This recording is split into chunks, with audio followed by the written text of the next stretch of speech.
Hi, I've been wanting to make this video for so long, and it's already like the third time I've had a go at making it because I keep covering the microphone and having camera worries. It's been that long since I've made a video. It's obviously time I was making a video. So this is called What Are You Waiting For?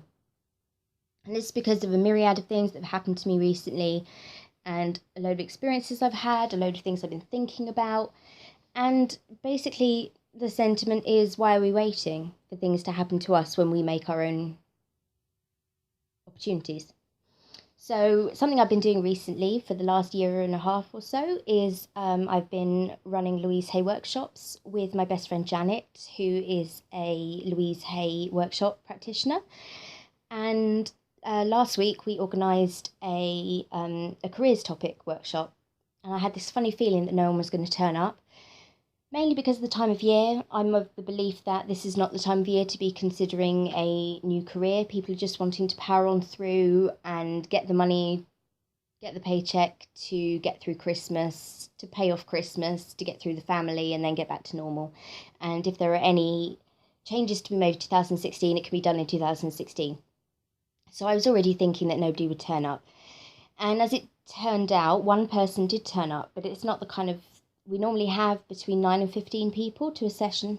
So it wasn't the kind of thing that we could do with we couldn't go with what we planned. So we did an introduction, more of an introductory session instead. And I realised afterwards that we always affirm that the right group will come together at the right time and everyone will get out of it exactly what they need in that moment. And yes, we did talk less about career and more about life balance, because that was what our one attendee was wanting to address. But we also went back to those fundamental Louise Hay philosophies. Louise Hay philosophies are based on looking inside yourself, being aware of your thoughts, being aware that your thoughts influence your life and thoughts are powerful. Ideas about self-worth and self-love, because we're worth loving. How a great life can come from forgiveness of things that have happened in our past and moving on. But also how there is an element of trust. And that the ninth principle of Louise Hay is just be willing. And it's not a case of go for it, all in one go, baby steps are fine. But it's that idea of I can be willing to start to believe that my thoughts are powerful. I can start to be more aware. I'm going to start to try to remember to be more aware. And maybe it still sounds like you're putting it off, but actually awareness is the key to change. You can't change things that are unhealthy if you don't know what your habits are. And I've always believed that, we make our own opportunities, and regardless of what we do, what our passions are, how we spend our time, the interactions we have with other people, the opportunities come around if you work hard enough for them. I'm really lucky that I've always had positive female role models in my life. I have two grandmothers who are at complete opposite ends of the scale in terms of career ambition, but my granny knew when she was young that all she wanted to do was have kids and raise a family and be with a man who she loved. And my other grandma wanted to nurse, and she had a slightly different time because she didn't go to grammar school because of the war, and she had two much younger sisters who were evacuated to Devon, so she kind of had to help her mum keep track of them when they were so far away. But she knew what she wanted, and in those days you couldn't be married and be a nurse, so she didn't get married. She was proposed to multiple times, but she turned them down. And when she decided that she wanted a baby, she decided it was the time to cash in on a long-term arrangement that she'd had with a family friend of a friend. And luckily he was completely in love with her, and she got married and she got pregnant on honeymoon. But she got married because she wanted kids. She didn't get married just because of the relationship. And after she had her kids and the kids grew up and my grandfather wanted to really provide for her to stay at home and do whatever she wanted, she just snuck back to work without telling him because that was what she lived for, her nursing. And even in her old age, she died about 3 years ago, in her late 80s. So even, 20, 25 years after retiring, she still defined herself first and foremost as a nurse. Who she was what she did. And I think generally healthcare professionals do that. And I do have a lot of my self-worth does revolve around the fact that I don't have an important job. I have a valued job. So I'm a pharmacist, and over the last 18 months I've been working mainly in oncology. So, I have um, influence over the way people have a cancer experience, and also influence in terms of their actual therapy and their safety. And it's important to me that what I do matters. And it does have a huge effect on my self-worth. But I've learned that it doesn't have to be something that I damage myself doing.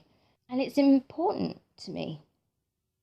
I want my experiences of disability and chronic pain to mean something. I think everybody with a disability wants their life to still mean something. Otherwise, it's all pretty pointless and pointless suffering, really. But that's by the by. So we're talking about why wait. I very easily fall into that habit of saying, oh, when I'm feeling better, when I have a bit more stamina, when I feel a bit better, I'll do this, that, and the other. And I think we can all be like that. We do lack self-confidence, and we believe that when we change things in our lives, things will be better, things will be easier after that diet, after that health kick, after you've finally actually used your gym membership 3 times a week for a year. You wait to make your video until after your spots disappeared that you can see, even on poor contrast, But you should do things when they feel right and jump in when you can. And I think role models are a great way to kind of keep you pushing forward. But also, like I was saying about this Louise Hay workshop, going back to basics, looking at where you began in a journey is great for reaffirming what you have been doing. Oh, when I first heard this, 3 years ago, I found it so difficult to be aware of my thoughts. And even though I still have some of the same habits, I can see how far I've come. And if I've done that in these years, what can I be doing in the next year? Where will I be in a year's time? Will I have done my own workshop leader training? Will I be running a group somewhere else? Is that what I want? As it happens, I've written a book recently. Well, I say recently, it's been an ongoing project for about 2 years, but I finally sat down and actually committed to it this summer. And I do want to put the ideas out there, and I do want to find a receptive audience who can hopefully not make some of the mistakes I have in my life, with dealing with my chronic pain, dealing with the way that I deal with other people. But I think it's really important that you take these moments that present themselves when you least expect it to take stock of where you've been, where you are in your journey, where other people are going, but it doesn't really matter. And it's okay to not know where you're going. Absolutely. I can't be doing with this timeline that people seem to think that they have to stick to. Don't put things off. Don't wait to feel better. Don't wait to feel different, because chances are you are who you are, and that's okay, and that's healthy, and what you're doing is absolutely fine for what you want to be doing. Don't let anyone else tell you differently, but don't put things off, because things won't be any different tomorrow. Especially health things.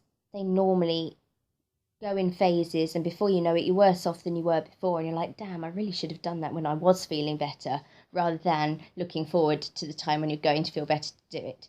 I definitely spend more time going, damn, I should have made more of that day, because I didn't know the days that were coming. And you don't want to look back with regret.